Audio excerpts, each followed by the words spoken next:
Hello everybody, this is Toys R Us, and for this special figure showcase and review, we're going to be looking at the brand new Age of the Primes Leader Class Big Convoy figure. So in this video, we're going to have a detailed look at him in both of his modes, help you decide how you want to display him.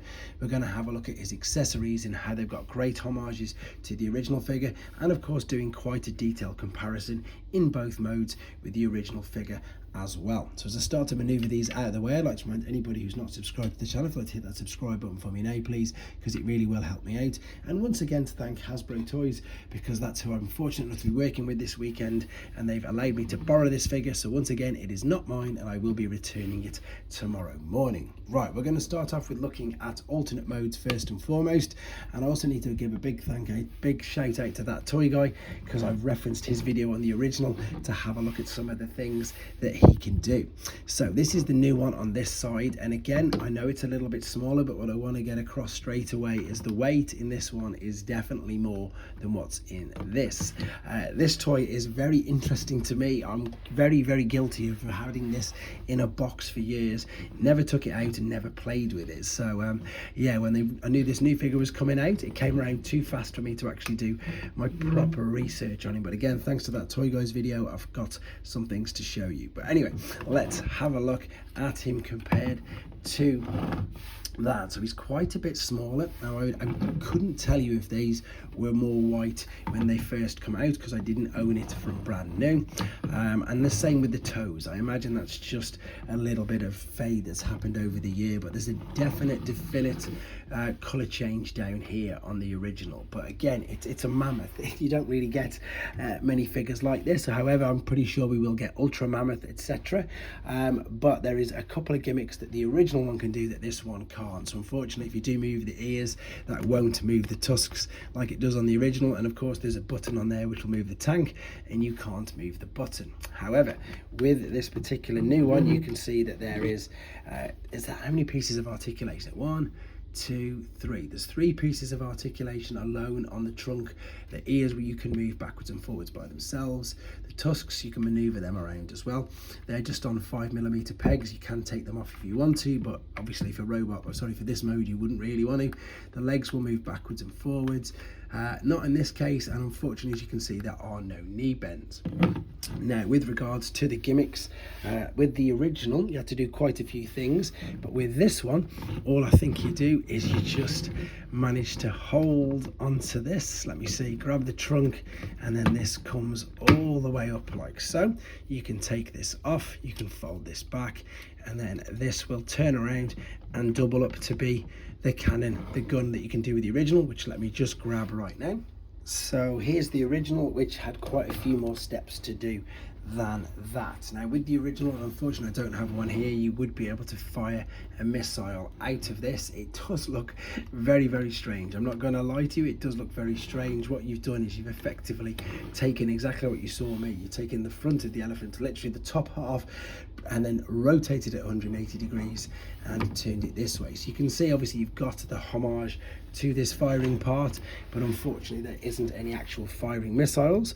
With regards to inside here though, there is some of his other accessories, but again you don't have the firing cannons or projectiles that they did have on the original, which again you can see you would put inside there. You can maybe just make out the spring and you would be able to fire them out. To be honest, there isn't, I don't think, anything else to show you in this particular mode, but when we get him into robot mode, there's so many things and so many accessories and just a whole host of arsenal. He's completely overpowered in a good way that I'm going to be able to show you. But with regards to this particular alternate mode, I probably should have done this before I took him apart. I could have brought in a few other figures to give you an idea of his size and scale. He is a pretty big leader class figure, but as I say, more so with the fact that he feels so chunky and I suppose really robust, in all honesty. There's the little mega bull, which you can see there, and then just finally I think we're going to get, yeah, just to see Quintus in there. That's all there is to say about this particular mode. We're going to come right back and he's going to be in his robot mode. Okay, we're back and he's in his robot mode. In all honesty, I think there's absolutely no question which mode most people are going to be displaying him in, because this looks absolutely stunning. It is beautiful. Again, apologies, no transformation process on this video. I do intend to get one put up very soon, as soon as I know that it's going to be fine. And again, because this is a test piece, I don't want it to break on me. So the cool thing with this is, I'm just going to show you this straight off the bat, is if you wanted to, you could attach this to the back straight away via either this port here, and there's a hole under there, so you can just do pretty much how the original figure did. If you just moved everything out of the way, you can tab this in. Hopefully you can see that that's going to go into there like so.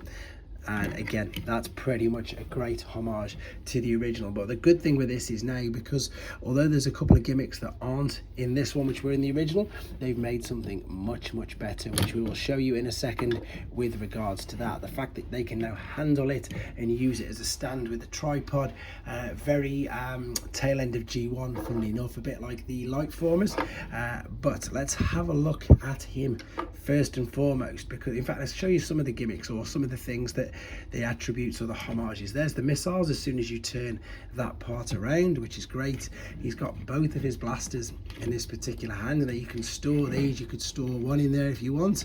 You could store them on the side of the forearms. He's also got these, of course, which again the original one did, which you can fold these out. You can fold them out easier if you've got longer nails. You can bring these out from both of the forearms like so. Oh, let me see, there we go.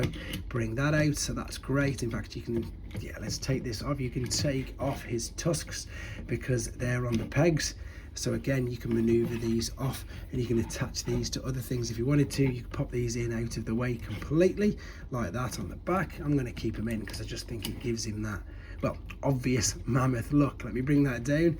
Notice these on the back. These again, similar homage to the original G1, but it was tucked inside the leg, whereas that is pretty much secure. And again, you can bring this around and pop these into his fists. As I say, this is just crazy. The Japanese figures, they just were nuts. I love them. As I say, the G1 stuff were all bases. The Beast Wars ones that I've had to play around with, you know, like Leo Convoy, etc. There's just so many things that you can do with them all. He does, of course, let me just move them out of the way, have the matrix chamber in the chest. And of course, if I take out all of these, you can take this off, and he can, of course, hold it with both hands, which I know that people are probably going to want to see, so I better have a go at doing it. Hopefully as well you can see just how striking the colors are on this particular figure. They just really work. And again, this is showing off some of the articulation to make you able to do exactly that. Right, there we go. Let's get him in there in focus doing that. Let me move that out of the way. That was probably taking some of the focus from it. So let's take the matrix back out for a second. Let's fold these back up. I'm just going to take pretty much all of the accessories off just for now, just so we can have a look at what is a stunning looking figure. So I'll bring in the G1, not the G1, the Beast Wars original one in a second. The head sculpt is looking great. It's very stiff, but it will spin all the way around. It will look up and down. The shoulders will go out to the side. Now, of course, there's lots of kibble, but if you can manipulate and maneuver it away from all of that, then you can get a full rotation around. There is a swivel at the shoulder. There is definite butterfly joints here, guys. You can see these in the shoulders maneuvering around. Oh, that needs to be clipped back in, and that needs to be moved around out of the way of that leg. So not only have you got that, you've got the swivel at the shoulder, the bicep flexion, and as you can see, the wrists are swiveling around as well. There is also a waist rotation. Again, mind the kibble, but again, as you'll see in a minute with the original, nowhere near as much kibble as the original. Legs can kick up pretty much to the splits, to be honest, and if you just maneuver these out of the way, you can actually go all the way up and back. And again, if everything's out of the way, near enough to the side, big knee bend, ankle tilt, rock. Yeah, you can adjust the toes as well, and of course the heel sprue. And again, all of these can reattach into all of these points, or be stored into all of these points whilst he's in these modes. Oh, I've just knocked that off. And funnily enough, if that happens to you, look how simple it is to reattach around the back. If I do things like this, then I will always keep them in my videos, because it'll give you guys a chance to see just how easy it is to rectify things. And I think it's good, obviously, that they've built these tolerances into the figures to allow that to happen, because sometimes, and especially I think when you're getting used to a figure, things like that can happen relatively easy. So I'm thinking you can bring this all the way down as well, look, because of course we had it up so I could put the in fact, let's bring that in before I do so forget. So this arm cannon can exactly be that. So in the original toy you could hold it in your hand like a giant cannon. As I say, no firing projectiles though, unfortunately.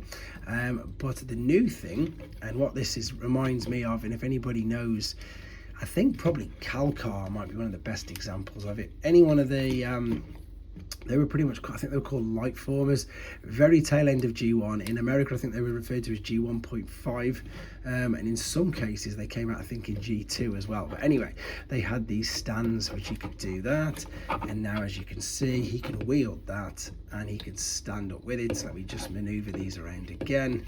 All of these are on ball and sockets, which you can see, and he can hold on to that, and indeed there you go, use it and stand with no real issues whatsoever. Before I bring in the original, let me just bring in a few other figures. It's going to be really interesting trying to get him to fit on screen, to be fair, because the original toy, the same with the Leo Convoy, is huge. Let me just take this off his hands. I'm going to anyway. Oh, everything's really stiff inside all of the hands, like so. Right, there we go. So that's of course an Earthrise Seeker, which he is, yes, he's taller than, head's taller than, but again you can definitely tell that there's a lot more going on with this. And he's just, I keep using this word, I'm using it a lot at the moment, like beefier, chunkier, but he really is, honestly, he really is. Right, is this guy going to fit in? Yep, there you go. So this is the original one, which you can see, so the homages are all there. There's no translucent plastic on the chest, which I know that some people will probably much prefer. You can see I've got these folded up, and in fact I've actually got this attached as the cannon at the back. So I'm going to take this very carefully off like so, and I'm going to bring these around to get it to look a little bit more like this one. So they've still got quite a bit of kibble going on. These are much bigger on the original than what these ones are there, but of course I suppose it's all relevant, and again these would all fire, whereas this one for obvious reasons isn't going to. So it's with this one, there is far more kibble, far more sort of mess, and getting it to sort of stand and getting it to sort of line up. There's a lot more going on with it, but again it's a very old toy. So what you've got with regards to losing some of the gimmicks, they've obviously improved massively on the other things, stability being one, and as I say, the fact that they've got everything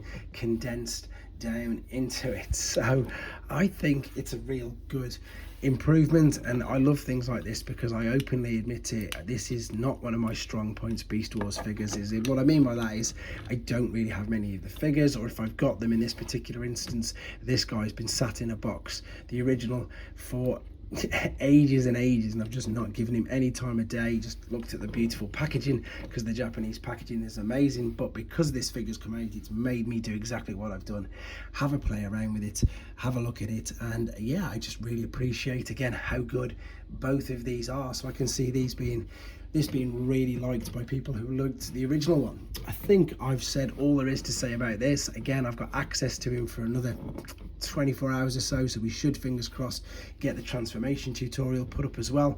But also, again, if anybody wants any more comparisons with figures that they know that we've got at the booth, because that's all we've got at the moment unfortunately, let us know and we can get them done for you as well. Thanks for watching, guys. Take care.